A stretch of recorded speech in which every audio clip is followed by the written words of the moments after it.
연인의 말이 다시 달라놓고 Halo semuanya, Assalamualaikum warahmatullahi wabarakatuh. Perkenalkan, nama saya M. Faisal Thoriq Ghashari dari jurusan Teknik Elektro, Prodi Teknik Elektro, NPM 22550310002.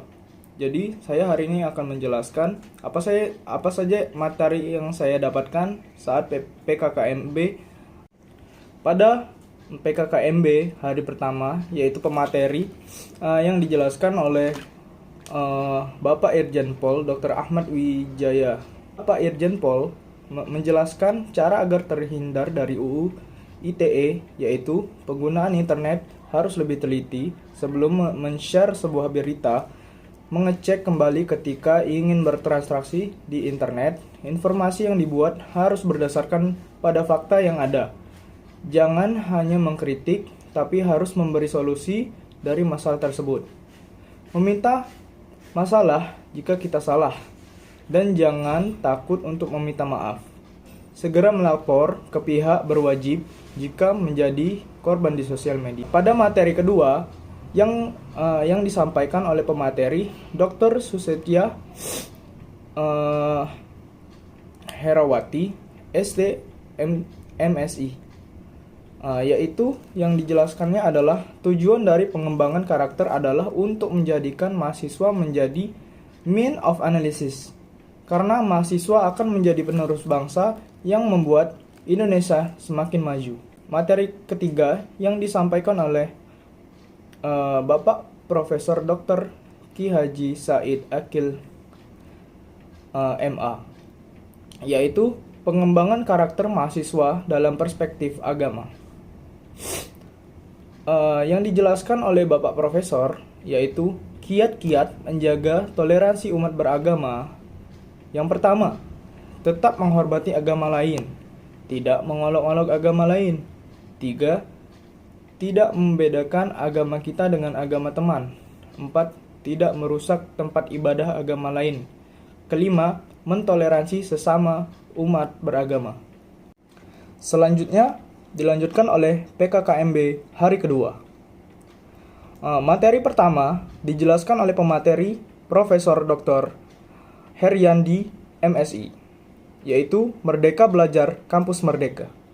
Tujuan dari Merdeka Belajar Kampus Merdeka ini adalah untuk mendorong proses pembelajaran agar semakin otonom dan fleksibel. Contoh-contoh dari kegiatan Merdeka Belajar ini adalah 1.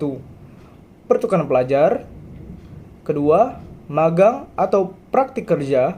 3. Asisten mengajar di suatu pendidik. 4. Penelitian atau riset. 5. Proyek kemanusiaan. Pada materi kedua, yang disampaikan oleh pemateri Profesor Dr. Asep Sukohor MKes, yaitu kesadaran lingkungan hidup, manajemen risiko, dan kampus sehat. Kampus sehat dan Health Promotion University, yaitu gerakan untuk hidup sehat pada tatanan perguruan tinggi, dan gerakan ini menjadi cikal bakal aktivitas kampus siaga COVID-19. Untuk materi ketiga yang disampaikan oleh Profesor Dr. Yulianto MSI, yaitu judulnya Etika dan Kehidupan Nama Kampus. Berikut 10 karakter mahasiswa ideal. Pertama, rajin belajar. 2. Mempunyai orientasi yang jelas. 3. Bermanfaat bagi orang lain. 4. Dapat menyesuaikan diri. 5. Peduli terhadap lingkungan. 6. Kreatif. 7. Inovatif. 8. Disiplin. 9. Rendah hati. Dan terakhir, mempunyai cita-cita yang tinggi. Materi keempat, yaitu yang dijelaskan oleh Profesor Soeharso PhD. Dari judul materi keempat ini adalah Perguruan Tinggi di Era Revolusi Industri 4.0 dan Kehidupan Kampus Selama Masa Pandemi. Dari yang saya dapat dari judul dari materi keempat ini adalah Era Revolusi Industri 4.0 ini menjadi tantangan bagi kita dan harus mempunyai inovasi yang lebih tinggi dalam menghadapi era ketidakpastian seperti ini. Selanjutnya, kita melanjutkan PKKMB di hari ketiga, yaitu evaluasi kegiatan perkenalan kehidupan kampus Universitas Lampung tingkat fakultas. Yang saya dapat dari materi pertama adalah pembelajaran di perguruan tinggi di era 4.0 dan plagiarisme. Revolusi Industri 4.0. Perkembangan ilmu pengetahuan dan teknologi telah mengubah sebagaimana revolusi generasi pertama, melahirkan sejarah ketika tenaga manusia dan hewan digantikan oleh kemunculan mesin. Salah satunya adalah kemunculan mesin uap pada abad ke-18.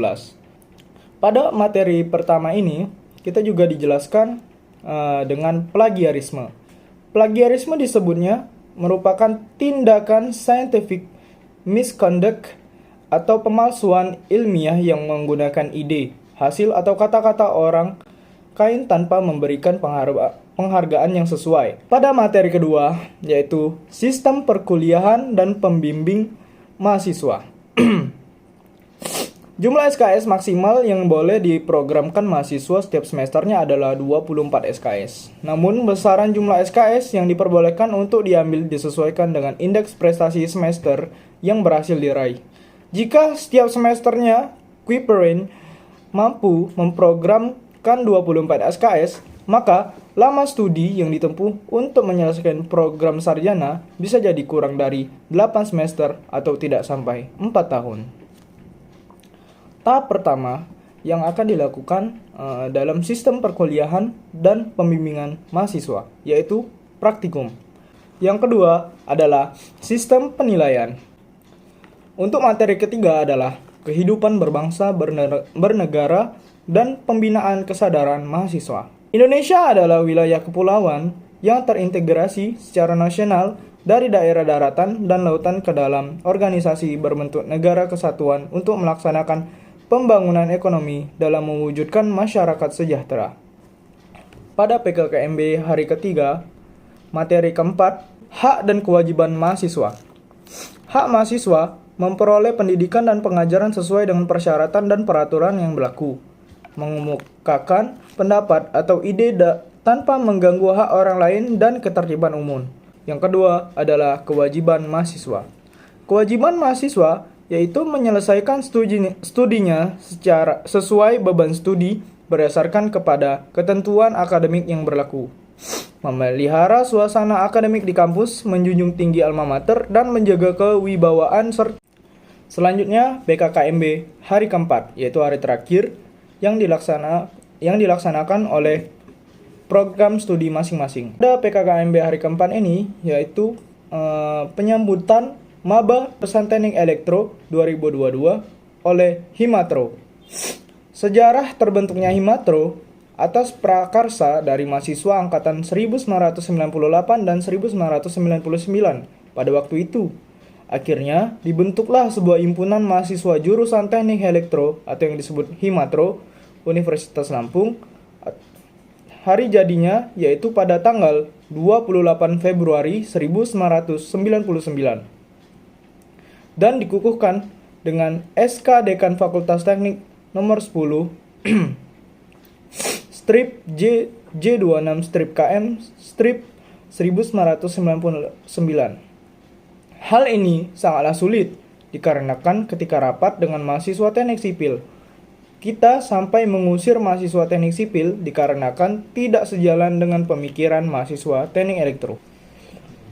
Pada materi kedua yaitu perkenalan Kajur jurusan Teknik Elektro dan Kaprodi Teknik Elektro dan Teknik Informatika. Ketua jurusan Teknik Elektro yaitu Herlinawati STMT dan Kaprodi Teknik Elektro Dr. Eng Nining Purwasi STMT dan Kepala Prodi Teknik Informatika Mona Arif Muda STMT beserta jajarannya. Baiklah, sekian penjelasan PKKMB dari hari pertama hingga hari keempat. Terima kasih. Teknik Jaya. Teknik 1 tak terkalahkan. Wassalamualaikum warahmatullahi wabarakatuh.